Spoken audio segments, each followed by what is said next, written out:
Orphelin, Dieu te voit. Écoute bien. Si tu as l'impression que personne ne se soucie de savoir si tu manges ce soir, si ton nom n'a jamais été appelé avec amour par un père ou une mère, si tu pleures dans ton lit et que personne ne vient t'essuyer les larmes, ce message est pour toi. Peut-être que tu penses que Dieu aussi t'a oublié. Peut-être que tu as crié dans le silence et que seul l'écho de ta douleur t'a répondu. Mais je te le dis maintenant, avant même que tu n'ailles plus loin. Dieu te voit. Il t'a vu hier soir quand tu faisais semblant de dormir. Il te voit maintenant, à cet instant précis, pendant que tu écoutes. Reste avec moi jusqu'à la fin, parce que ce soir, le Père Céleste veut te parler directement. Pas à travers un sermon, pas à travers un inconnu. À toi, à ton cœur orphelin. Et il va te dire quelque chose que l'enfer espère que tu n'entendras jamais. Tu n'es pas orphelin. Tu connais cette douleur qui ne se voit pas sur le visage, celle qui te fait sourire aux autres pour qu'ils ne posent pas de questions, celle qui te réveille à 3 heures du matin, avec un vide dans la poitrine que personne ne peut combler. Être orphelin, ce n'est pas seulement perdre un père ou une mère, c'est grandir avec une chaise vide à table. C'est voir les autres avoir des bras pour se rattraper quand ils tombent. Et toi, tu dois apprendre à te relever seul.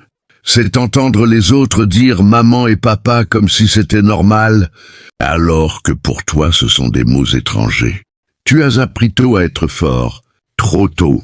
Tu as appris à cacher tes larmes, à ne rien demander, à ne faire confiance à personne, parce que ceux qui devaient te protéger ont disparu. Et quelque part au fond de toi, une voix murmure « Si même mes parents ne m'ont pas voulu, qui me voudra ? Si je ne compte pas pour eux, est-ce que je compte pour Dieu ?» Écoute bien, cette voix ment.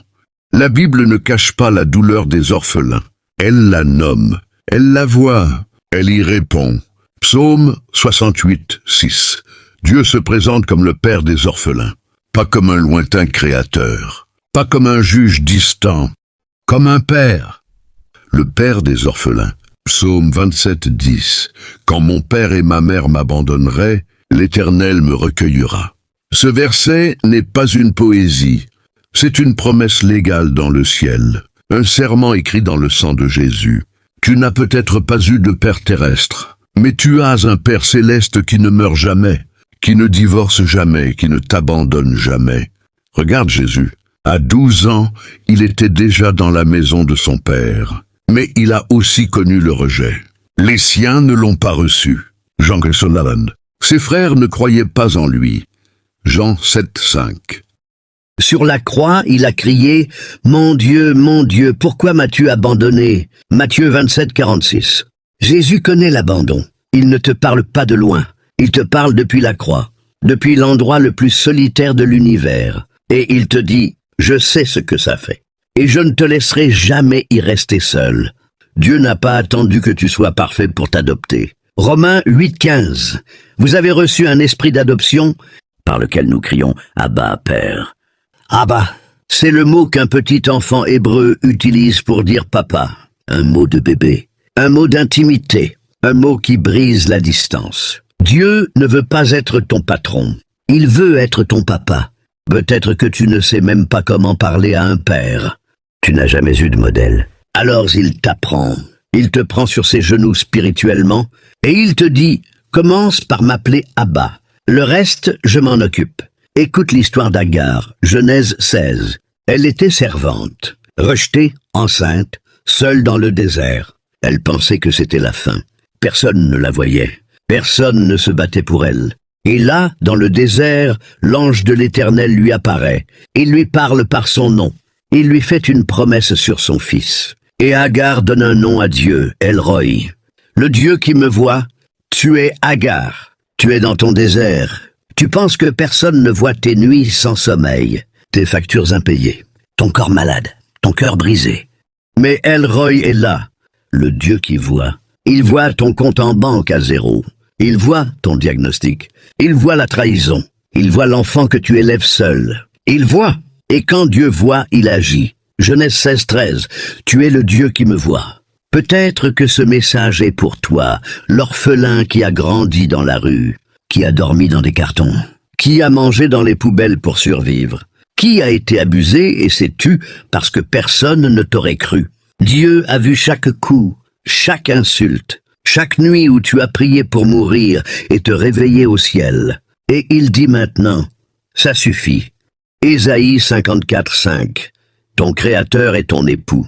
L'Éternel des armées est son nom. Tu n'as pas eu de famille sur terre? Dieu te donne une famille céleste, une famille qui ne te rejettera jamais. Regarde Moïse, abandonné dans un panier sur le Nil. Exode 2.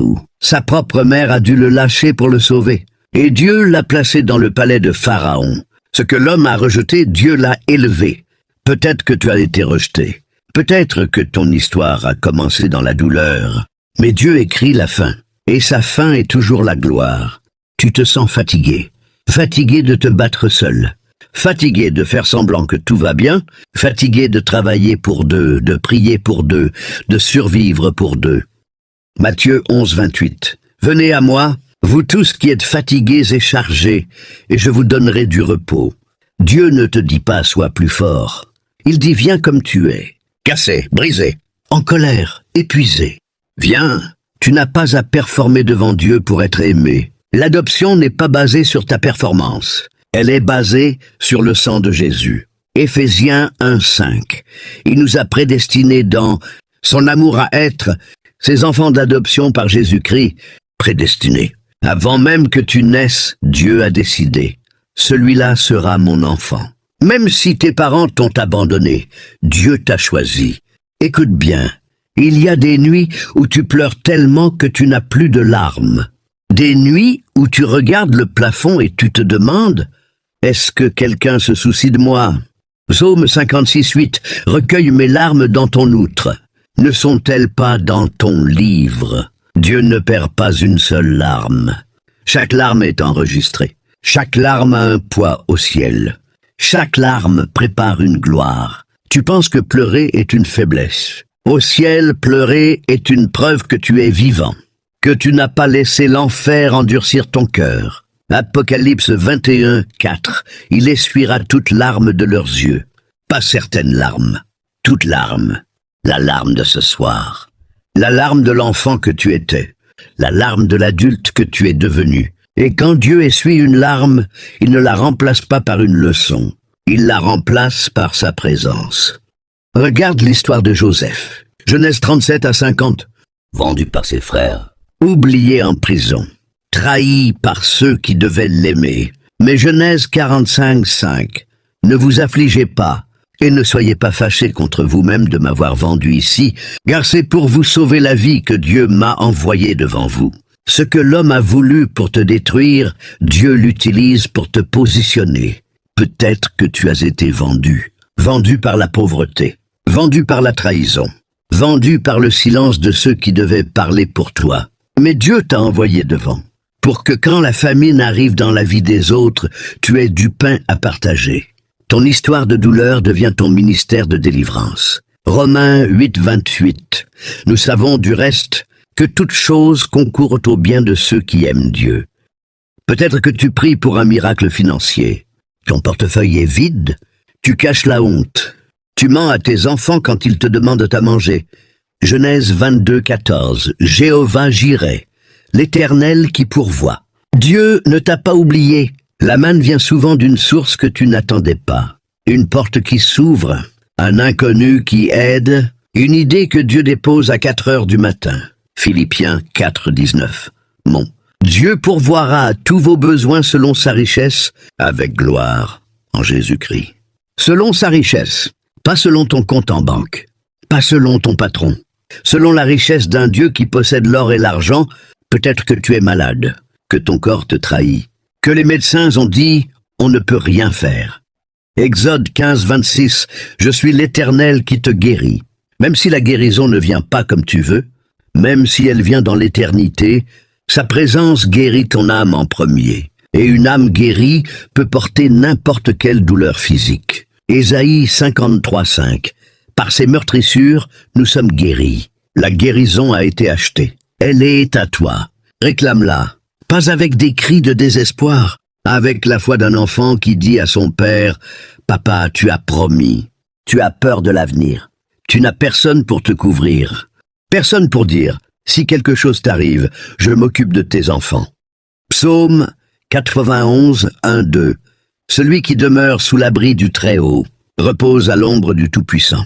Tu as un abri qui ne dort jamais, un abri qui ne prend jamais de vacances. Proverbe 18:10. Le nom de l'Éternel est une tour forte. Le juste s'y réfugie et se trouve en sûreté. Tu n'as pas besoin d'un nom de famille puissant sur terre. Tu as le nom au-dessus de tout nom.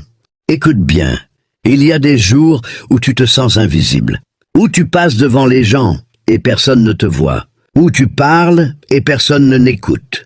1 Pierre 2:9. Vous, au contraire, vous êtes une race élue, un sacerdoce royal, une nation sainte, un peuple acquis.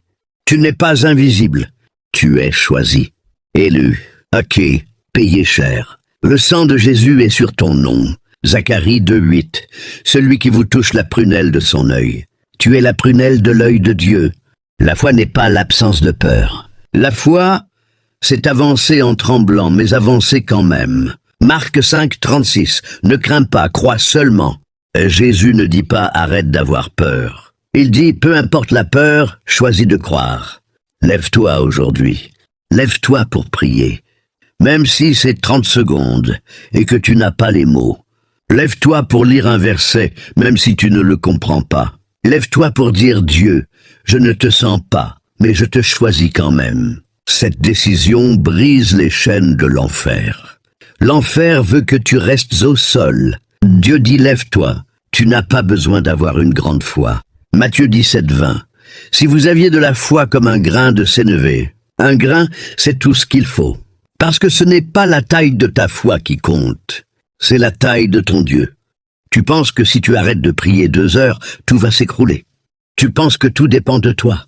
Écoute Psaume 127:2, il donne du repos à ceux qui l'aiment. Dieu travaille pendant que tu dors. Il déplace des montagnes pendant que tu pleures. Il prépare des portes pendant que tu te sens bloqué. Rappelle-toi d'Esther. Elle a jeûné 3 jours. Elle avait peur. Mais Dieu avait déjà placé Mardochée au bon endroit, avait empêché le roi de dormir, avait préparé le moment.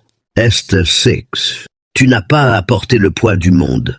Laisse Dieu être Dieu. Ton travail, c'est de rester fidèle. Le sien, c'est de changer les choses. Un jour, tu vas raconter ça. Un jour, quelqu'un va t'écouter et dire « Si Dieu l'a sorti de là, il peut me sortir de là aussi. » 2 Corinthiens 1:4.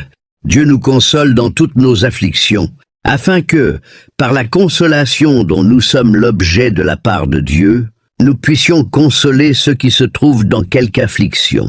Ta douleur n'est pas juste pour toi. Elle est pour ceux que Dieu mettra sur ton chemin demain, l'enfant que tu vas adopter, le jeune que tu vas encadrer, la personne que tu vas encourager. Dans 6 mois traverse exactement ce que tu traverses maintenant. Ne méprise pas cette saison. Elle te forme à être le père ou la mère spirituelle de quelqu'un d'autre. Je veux parler à la partie de toi qui est fatiguée. Fatiguée de faire semblant, fatiguée de prier et de ne rien voir. Fatiguée de te battre pour une vie qui ne s'améliore pas. Fatiguée de dire ça va alors que rien ne va. Dieu te dit ce soir, pose ça. Dieu est le même hier, aujourd'hui et éternellement. Hébreux 13:8. Quand tout change autour de toi, lui ne change pas. Quand tes émotions changent, sa fidélité reste. Quand tu doutes, sa promesse reste. Lamentation 3:22-23. Les bontés de l'Éternel ne sont pas épuisées. Ses compassions ne sont pas à leur terme. Elles se renouvellent chaque matin. Grande est ta fidélité. Ce matin, sa miséricorde est nouvelle pour toi. Même si hier tu as crié, même si hier tu as douté, même si hier tu as voulu abandonner, ce matin, c'est un nouveau départ. Romains 5:5. L'espérance ne trompe point, parce que l'amour de Dieu est répandu dans nos cœurs par le Saint-Esprit qui nous a été donné. L'espérance dit, je ne sais pas comment, mais je sais qui. L'espérance dit, je ne vois pas la sortie, mais je connais celui qui tient la porte. Écoute bien, Dieu ne parle pas seulement dans la Bible, il parle encore aujourd'hui. Il y a Jean, abandonné à 6 ans devant un orphelinat à Kinshasa. Ses parents sont morts du sida, Personne ne voulait de lui. Trop maigre, trop malade. Il a dormi sous les tables pendant 4 ans, battu, affamé. À 10 ans, il a entendu une équipe missionnaire prier dans la cour. Quelqu'un a prié, « Seigneur, montre à cet enfant que tu es son père. » Ce soir-là, Jean a pleuré pour la première fois depuis des années. Pas de douleur, de paix. Aujourd'hui, Jean a 28 ans. Il dirige un centre pour 120 orphelins. Il y a Marie, abandonnée par sa mère à la naissance à Marseille, adoptée à 3 ans par une famille qui l'a battue. À 16 ans, elle fugue. Rue, drogue, prostitution. Un soir d'hiver, une femme de l'église lui donne une couverture et dit « Jésus pleure avec toi ». Aujourd'hui, Marie est infirmière en pédiatrie. Elle tient la main des enfants abandonnés. Tu veux un signe. Tu veux une voix audible. Tu veux un miracle maintenant. Et Dieu se tait. Écoute bien. Le silence de Dieu n'est pas l'absence de Dieu. Joseph a attendu 13 ans. David a attendu 15 ans entre l'onction et le trône. Abraham a attendu 25 ans pour Isaac. Anne a attendu des décennies pour Samuel. Pourquoi Dieu fait ça? Parce que le retard de Dieu est sa préparation. Si Dieu te donnait maintenant ce que tu demandes, tu le briserais. Tu n'as pas le caractère pour le porter. Le désert te forme pour que quand la porte s'ouvre, tu ne détruises pas la bénédiction. Regarde Moïse, 40 ans dans le palais de Pharaon, 40 ans dans le désert. Dieu formait un homme qui pouvait parler à Pharaon sans trembler et parler à Dieu face à face. Il y a une différence spirituelle entre vivre comme un orphelin et vivre comme un fils. L'orphelin mendie. Le fils demande. L'orphelin a peur d'être rejeté. Le fils sait qu'il est aimé même quand il échoue. L'orphelin travaille pour gagner l'amour. Le fils travaille parce qu'il est déjà aimé. Romains 8, 17. Si nous sommes enfants, nous sommes aussi héritiers. Tu n'as pas à mériter l'adoption. Tu l'as déjà par le sang de Jésus. Silence 4 seconds. Je déclare sur toi maintenant. L'esprit d'orphelin est brisé au nom de Jésus. Je déclare que tu entends la voix du Père qui dit « Tu es mon enfant bien-aimé. » Père, je te confie la personne qui écoute ce message maintenant. Tu connais sa douleur. Dis-lui « Je te vois. Je t'aime. Je ne t'ai pas abandonné. Merci parce que tu es fidèle. Merci parce que tu ne lâches jamais. Au nom puissant de Jésus. Amen. Tu n'es pas orphelin. Tu n'as jamais été orphelin. Dieu te voit. Et il ne t'oubliera jamais.